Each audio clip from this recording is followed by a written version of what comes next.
Hello everyone! Today we're going to make chocolate pudding, but the difference is we're going to make it with oats. So as usual, the recipe will be down below, but basically I'm going to use almond milk, some oats, some dates, some cacao powder, a bit of vanilla, and maybe some maple syrup just if I need a bit of extra sweetness. I start with 3 medjool dates. Then I use a heaping quarter cup of oats. You can add a little bit more. It depends on how thick you want your pudding. So I'm going to add about this much. Then cacao powder, some almond milk,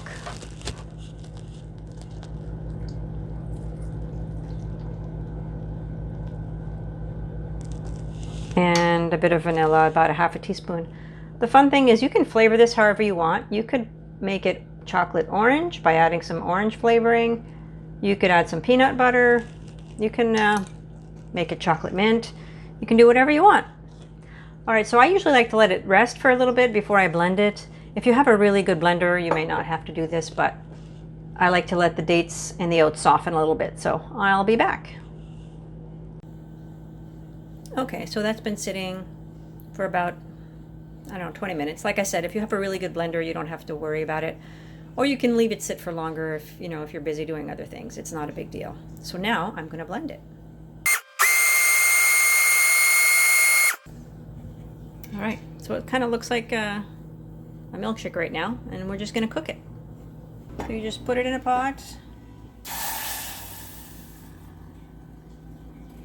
You want to make sure to stir it and let it come up to like a simmer. I've got it on medium heat.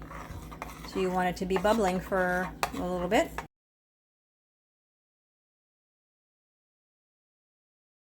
Okay, so it's coming to a simmer. You can see some bubbling happening. And it's this bubbling that's going to get the starches to set and create a nice creamy pudding.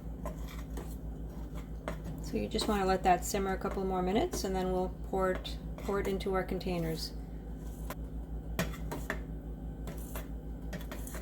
Okay, so I think that's enough time on the heat. Okay, so you can see this is like not quite as thick as you would want it for pudding, but it's still warm. So we're just going to pour it out.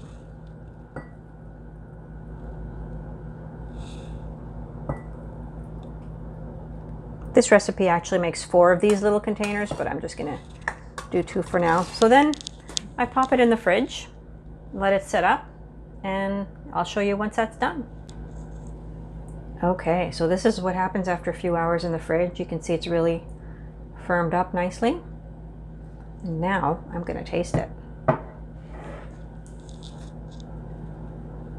Look at that. Look at how nice and creamy that turned out. Wow. All right, I'll taste it. That's really good. It's nice and creamy. It's chocolatey. It's a really nice creamy dessert, and I like that it's made with oats. So you've got some good fiber in there. Okay. Thanks for watching.